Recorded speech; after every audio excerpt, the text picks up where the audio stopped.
Cuebric community. What a pleasure to be here with you, to share the space with you. Thank you so much wholeheartedly for making time in your busy schedules to learn about how to cinematically prompt and being here with us. As we all know, AI-based creativity is ushering us into a new era of self-expression, and prompting has become an essential skill for all of us to exercise our creativity. As Team Cuebric, we feel like we owe it to ourselves and we owe it to you to teach you how to prompt better. For those who have been with us from the very beginning, last year, December, you have seen Cuebric evolve. It's not just a software, it has been our shared dream together.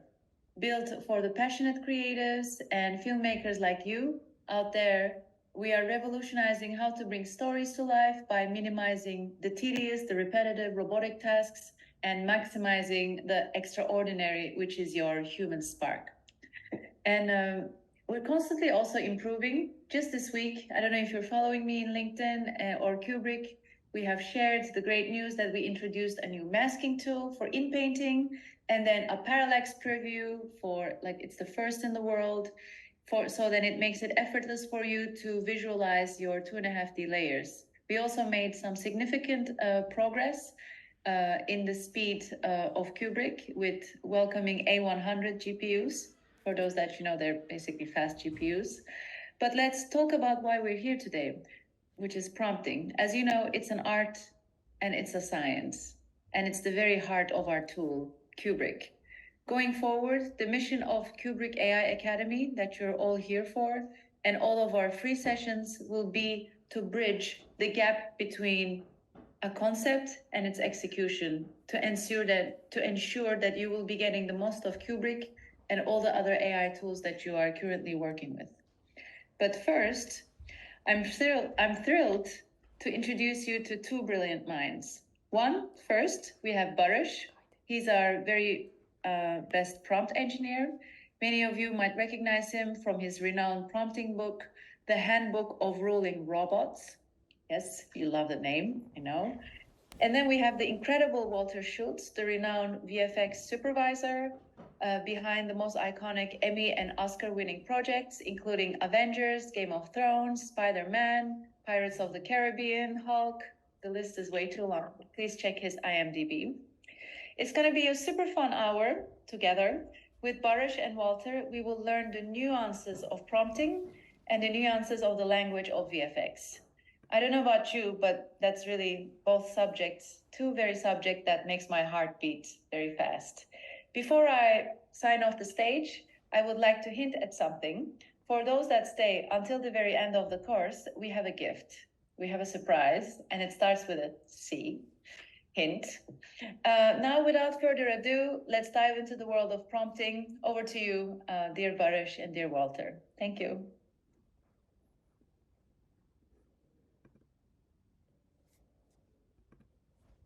Hello, everybody. Hello, here we are. Yep, I have the legendary Walter Schultz with me, as Pinar mentioned, and it will be a fun night.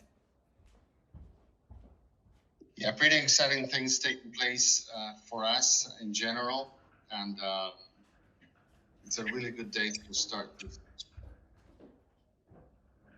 Amazing. So we have 5 topics to start with today.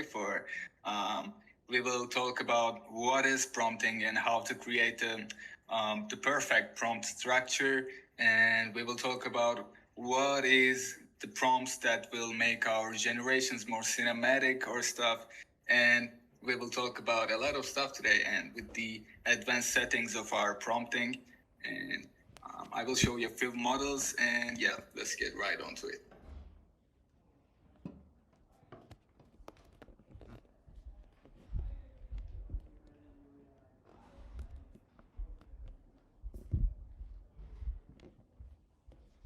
Here we are, we got Cuebric up and running. So yeah, the first thing that I want to talk about is I prepared some examples for us to inspect and get a closer look on the prompts and settings. So in here we got our first image that is, I think it is the perfect fit for this example because we got a cyberpunk environment. You know, cyberpunk environments has a lot of neon lights, complex buildings, and different light settings, different shadow settings. And I think it will be a great example to show when talking about what is prompt, how to prompt, and what is the perfect settings for getting the image that you are thinking about. So, for example, here we have our minimal basic prompt that I can say. So let's have a closer look on the prompt. The very first thing that I need to say is we always need to separate our prompt in three different structures. As we can see here, let's inspect that. The first thing that I write is extreme close-up shot of a beverage can. So this can be our first part of the prompt, very basic prompt. We can separate that and let's inspect that. The first thing is extreme close-up shot. This is a trigger word that we use to specify our camera angles and the look of the camera. So as we can see in that case, we used close-up, extreme close-up. You can always change that to low angle shot, high angle shot, eye level shot, bird view shot, aerial shot, whatever you want. But this should be at the very start of your prompt. So and we always need to have our main object in the scene at the first part also, like extreme close-up shot of a beverage can as seen in here. This should be our first part of the prompt. And then when we come to the second part, as you can see, in a cyberpunk city environment. So what that means, so we need to describe our scene and environment in the second part of our prompt. For this example, I chose a cyberpunk city environment, as I said, because it has all the neon lights. Wait. Yep, I'm here. Cyberpunk city environment, and then our last but not least, we have our third section which specifies our concepts. For example, we had low angle shot and depth of field here. What that means, it will give us the depth of field effect and low angle shot. Why we are putting it in the end of our prompt, because it can be messy sometimes. For example, also sometimes we need to write longer prompts, and that's why we need to put this scene specifications to the end of our prompt. It will work better. And let's have a closer look at the general style of our prompt. Extreme close-up shot of a beverage can. Yes, we can see here on the left side of our generated image in a cyberpunk city environment. Yeah, we can see the cyberpunk city environment, like the neon lights, big buildings, some bokeh lights, and then we got low angle shot. Yeah, we can say that's a low angle shot and extreme close-up shot. And finally, the depth of field, we can see the blur, and our main object is in the center of the image. And now, as you can see here, we have some advanced settings. What I mean by advanced settings is these are the settings that improves our image, and maybe these are the ones that we need to have a control over and experiment a lot. And I want to show you the differences between them. Like, for example, what is a sample method? The sample method is actually a mathematical procedure that our AI model goes when you type some prompts. It will generate by these different mathematical procedures. So, for example, the first thing will pop up is Euler A. As you can see, this is an Euler A generated image, and we can see the colors in contrast, the sharpness of the edges, the details on the beverage can. Let's load up the second image with the same seed. Yeah, this one created with the Euler, not Euler A. And we can already see some softer edges and not that many contrast from this one. I think we can see the difference. The background is got a little bit more complex. And in this third generation, it is DPM++ 2M Keras. My favorite ones are usually Euler A and DPM++ 2M Keras, because we can see the realistic ground in here, the details on the can. It's kind of rusty and old. Even we didn't set it in the prompt, but we can always experiment on these ones, as I can say. And we can see the background is very soft without any sharp edges.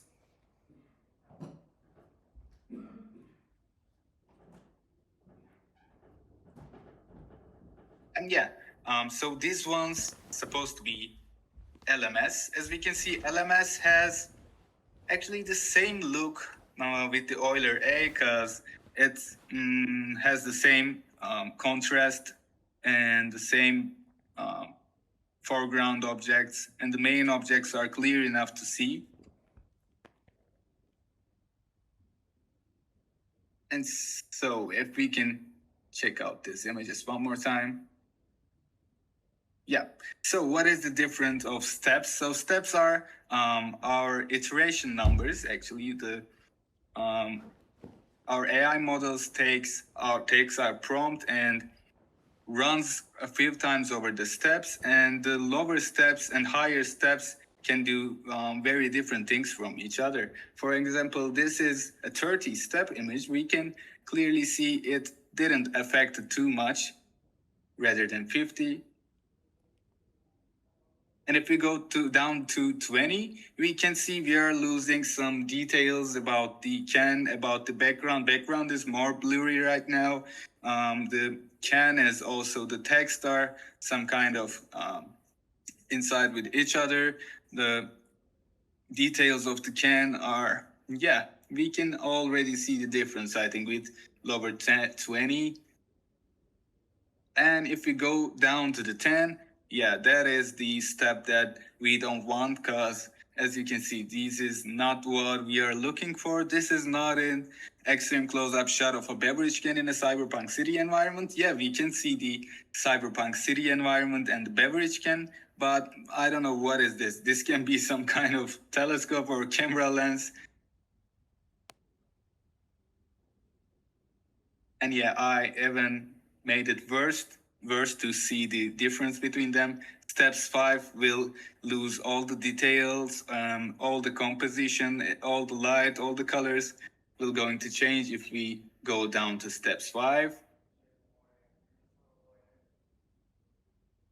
Yeah, for now we have the CFG scale. CFG scale is a thing that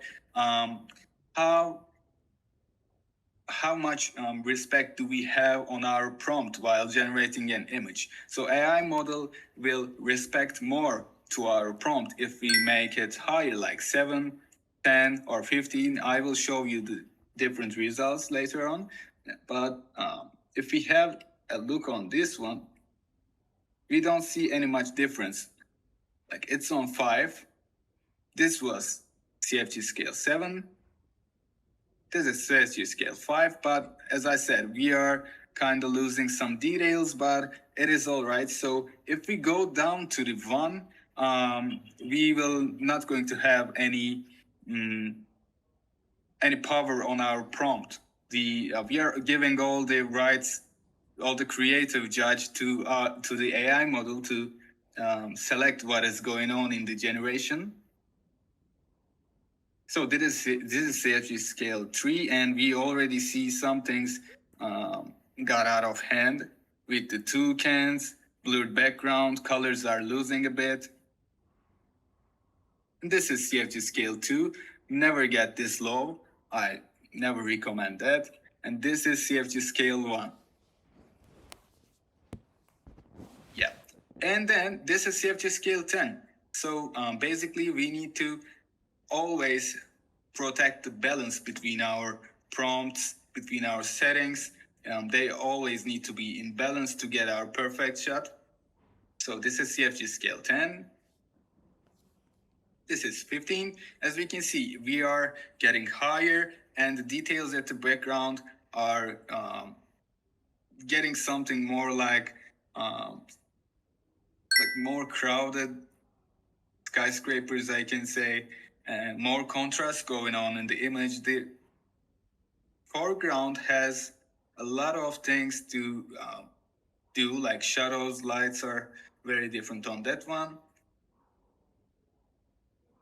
And finally, we are at CFG scale 30. So, and I don't recommend this also. As I said, we can always stay at CFG scale 7, steps 50. This can be between 7 and 10, and steps can be between 50 and 20. It's all right, but I think CFG scale 7, 50, and Euler A or DPM++ to MKRS will do the best job for now.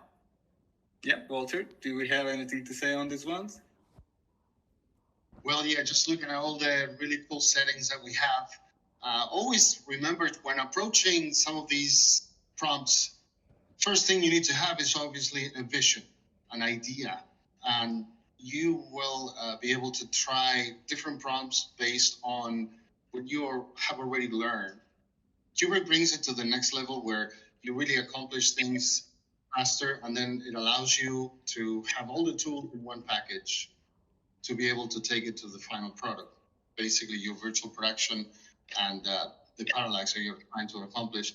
As far as the visual effects point of view, you have the control of the entire pipeline here, and we're always able to create things that otherwise would take years ago, would take a team of people to create some single shots in order to have that cinematic quality. But we have the cinematic quality right off the bat here, which is really great.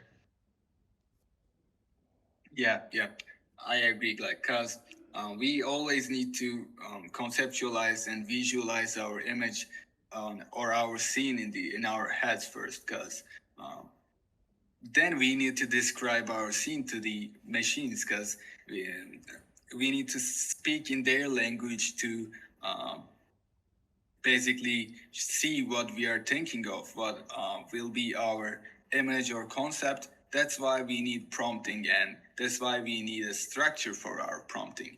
And this is the most important part of the prompting, because we always need to have a structure. Like we can minimalistically divide it into 3 sections, put our main object and our trigger words at the very beginning of our prompt, and then the second part always should be the environment description or style description of our environment, and the last step should be always the concept and specifications of the angles, camera shots, depth of field, and something like this.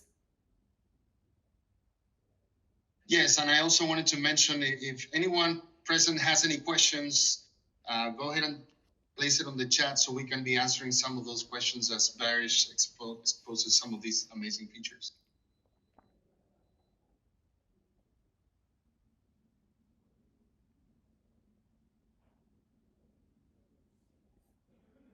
And yeah, maybe we can try something like this. People in the audience, you can always give us some main objects to test on. I'll play with it. We can create an amazing environments with that. If you have something in mind, you can just say, try a garbage can, and we can do that. A spaceship garbage can. Sometimes I try things like single prompts, like single word, and I've been really surprised at the results that I get. It's an incredibly smart algorithm that we have. And just wanted to say hi to a couple of friends that are here on the channel today. I have a friend from Argentina, JP, how you doing? And we have people from all over the world, so that's really great. Hey, everybody. Yeah, the baby prompts are the hardest part of the work, because with little prompts, with small prompts, it can give a really great result, and it will surprise you every time. So Apartment 4D has some questions. He asked, or she asked, what imagery provide the best perspective depth of field?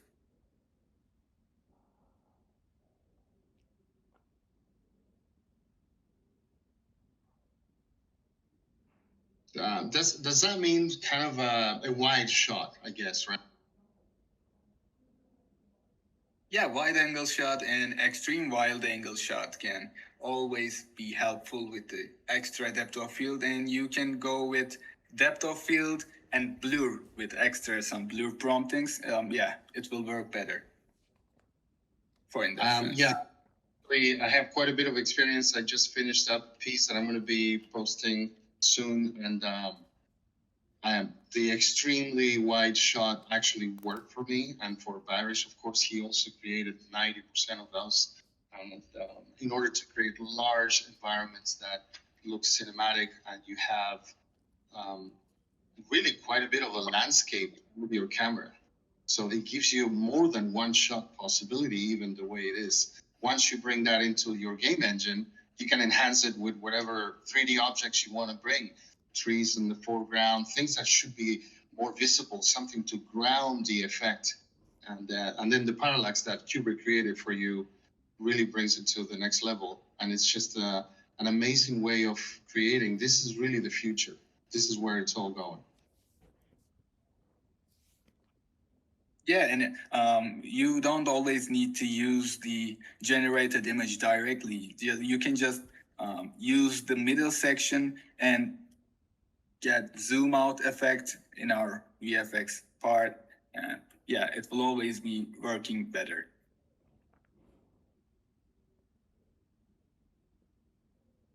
Absolutely. I've also been running some experiments with different things that are completely unrelated, like pilots' helmets.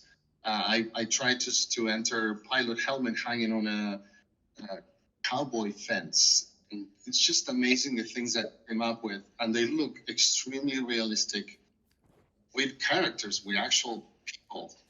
Obviously, AI people that don't really no input whatsoever, and the prompting in Cuebric. Yeah. And we got another question. Is sci-fi your cinematic mood? Yeah, in general, I love sci-fi and cyberpunk environments, and I love the cyberpunk idea, like just the idea of it, like the high technology, lower life standards. It's a little bit dystopian, but yeah, I don't want to be in it, I think, but I want to, I like the visualization of it. Yeah, and the other thing I've been doing a lot is actually I mostly work on the classic for my. Sorry, Walter. I think we get you. Yeah. Now I'm okay. So the other day I was saying I tried something like Norwegian church in a forest, and I got this incredible landscape that looks so believable. I'm actually piecing it together to make it into a shot. So it's really amazing how these random things can produce really high quality material in general. Yeah. And we got another question. Can we have other cameras of the same generated environment? So if you mean with different angles with the same shot, we can always keep our seed number same. The seed number is basically the key to your image, the generated image. It will, it is a unique number for this specific generated image. And if we keep the seed number at same, like we don't need to change it. If you want to change it and get a random result every time, you can just go use -1 and it will give you a random scene with different angles or camera lighting or stuff every time. But if you want to see different angles of the same exact shot, you can always keep the seed number and change the camera angle up here. Like, let's try, for example, we can just go with aerial shot. It will give us some different result right now. It can be a little faulty, but let's try. Why not? Because we have extreme close-up at the start. That's right. We have the same seed. We just added aerial shot. You will not always get the same beverage can, of course, but the main style will be the same.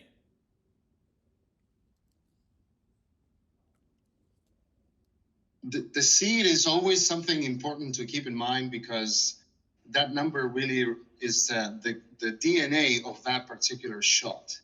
I play with those numbers sometimes, where I try to change a few digits in between, and I put all 1 1s after half, all 2 2s, and I try to understand how the AI is thinking. That allows me to have even more control. But this shot looks great right now. Yeah, so we just basically added some aerial shot in the last section of our prompt. Remember the structures, the 3 divided structures. We just kept the same seed for keeping our style, our lights, our colors, and our cinematic environment. And the aerial shot gave us that helicopter shot, or what do you call, Walter, like bird's eye view or something? Yeah, bird's eye view. Yeah.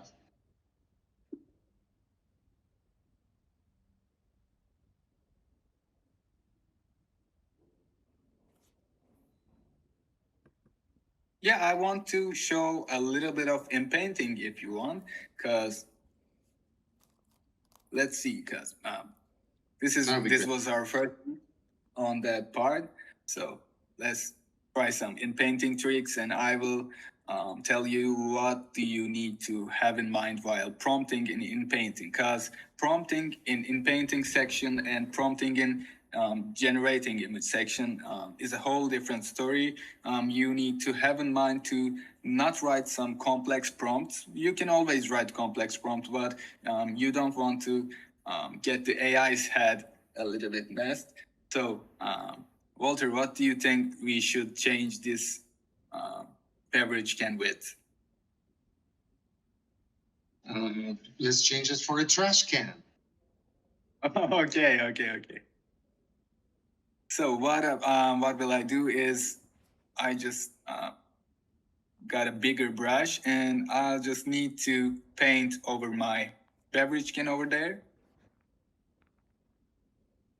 Yep, it's good, I think.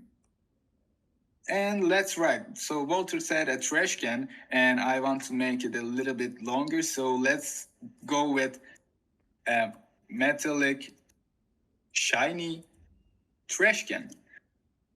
You can always describe your object more and more, but don't get too long. So yeah, we have some advanced settings here. So what I can recommend is, if you get some lower CFG scales, for example, like 4 or 5, it will blend in more better with the in painting capability. So we have our seed number, we changed our CFG scale to 7 from 4, and we have 50 steps. That can be enough. Let's give it a shot and see what will it give us.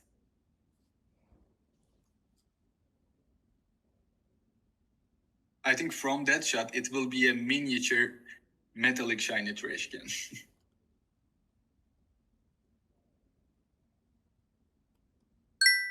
Yes, cyberpunk has to be dirty sometimes. That's usually the look or yeah, we got our metallic shiny trash can. As you can see the difference between them. And the board, we don't see any borders. It's all blended perfectly with the environment. We don't see any edges of it. It understood our prompts very good, as we can see. It's a metallic trash can, and it's shining from sides. And yeah, I think the light settings are even better in that one, because I can see some backlight from coming out from my angle and shining from this metallic trash can. Yeah, it's impressive. Yeah, let's remove this mask and check the difference. Yeah, you can always play with it. All the prompting workflow is based on experimenting with different parameters, different advanced settings, and different words that you need to play with, because you are going to be surprised what it will give you every time you write something different.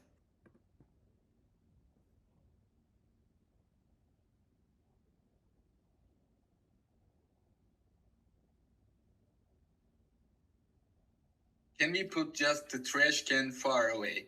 Yeah, of course you can do that. Like, it's all about where you want your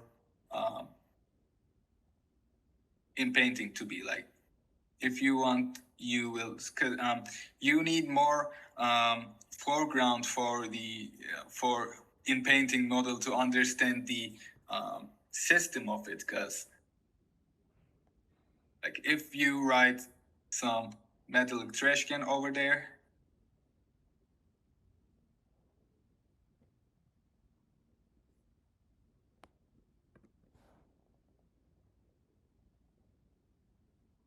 because it needs to understand what is around our masking tool. So it's important to change the main object and then go for a different experiment with in painting.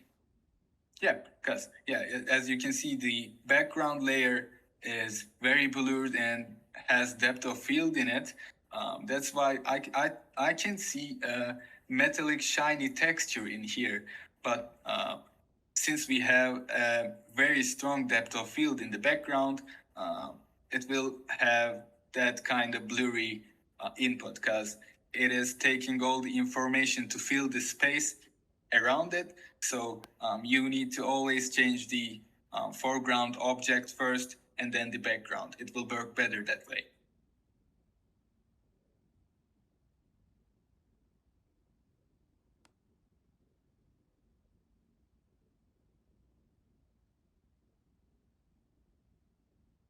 Yep, of course. Can we also upload an image and do in painting on that? Is it possible? Yeah, of course. You can just go here, upload your own image. You can always segment it, in paint it. So we will have upcoming features that will allow you to do different things, but I don't want to spoil it yet. But yes, it is possible to segment or in-paint your own images with Cuebric. Thank you for the question.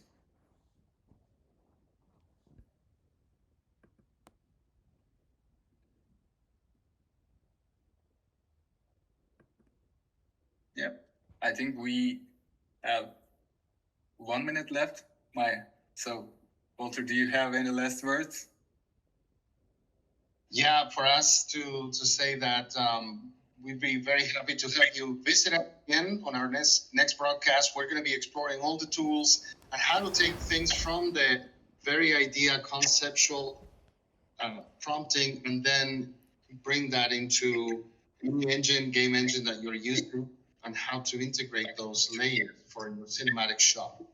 Bring ideas and take notes, because there's a lot to learn from Barry's here. Yeah, it will be fun.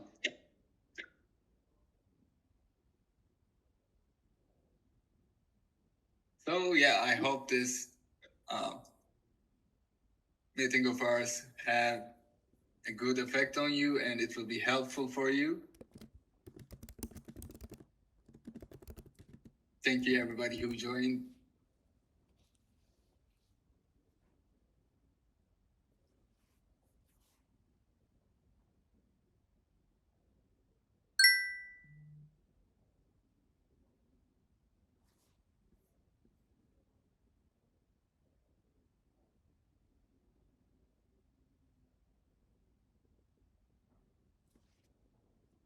Yep. Guy says we still have something to show you. Let's see what it is.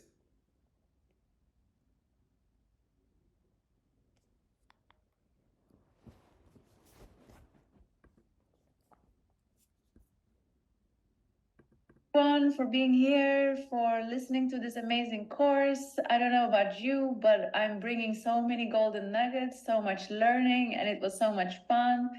Thank you so much, Barish. Thank you so much, Walter. It was truly a joy to share this space with you.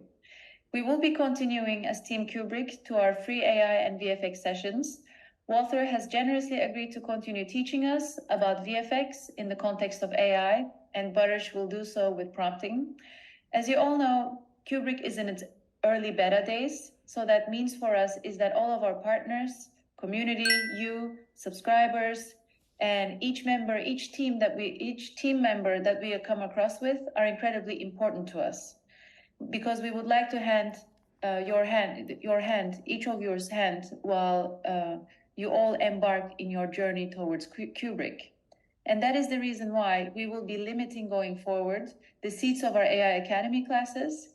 So that's why if you would like to make sure that you will be let know first, before others do, before we post it publicly, please send us an email at contact@cuebric.com.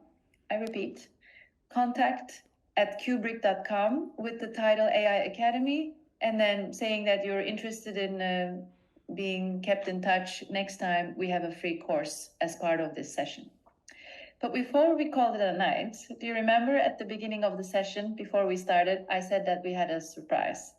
And I said that it would start with a C. I know I cannot really keep a secret. Obviously, it is Cuebric, and obviously we will be offering you a seat. Cuebric has a waiting list of thousands of filmmakers, and for those that you may not know, that we're only welcoming a handful of filmmakers every week, because we rushed towards today before we went to market, but right now we're tiptoeing on our toes, so that we make sure that we craft Cuebric with all the precious people that are in their early days of adopting our tool. Only for you, the generous attendees of the AI Academy today, we would like to offer you an unlimited week pass to Cuebric. That means no tokens, no anxiety, nothing. Usually we are pricing Cuebric at our early days on a monthly basis, but for you today, for those that really want to have a quick pass and for those that really are enthusiastic after this session today to get your hands dirty in Cuebric, we would love to offer you this very low-cost pass. When you play with Cuebric as much as you want, we will be there if you were to offer your opinion as a feedback, so then we can improve our tool before we launch it publicly in the next months. We are actually looking for you to help us make our tool better. So I'm currently flashing a QR code on the screen. Please scan it, and it will take you straight to the sign-up page. This offer is only for you. We're not doing this to other people, a real exception that we're making today because you wanted to listen to our course. Thank you. To our ever-growing Cuebric family, thank you so much, guys. Thank you so much for being here. Your passion and feedback, that's what pushes us to excellence, to create and to deliver best of you. If you enjoyed this event today, talk about it to your family, share it with your friends, share it with your following. We don't want to leave no one behind during this creative AI evolution. And again, looking forward to being with you on the next event. Good night and stay inspired. That's great. Bye, guys. We'll see you next time. Thank you so much, everybody, for joining with us today. Take care.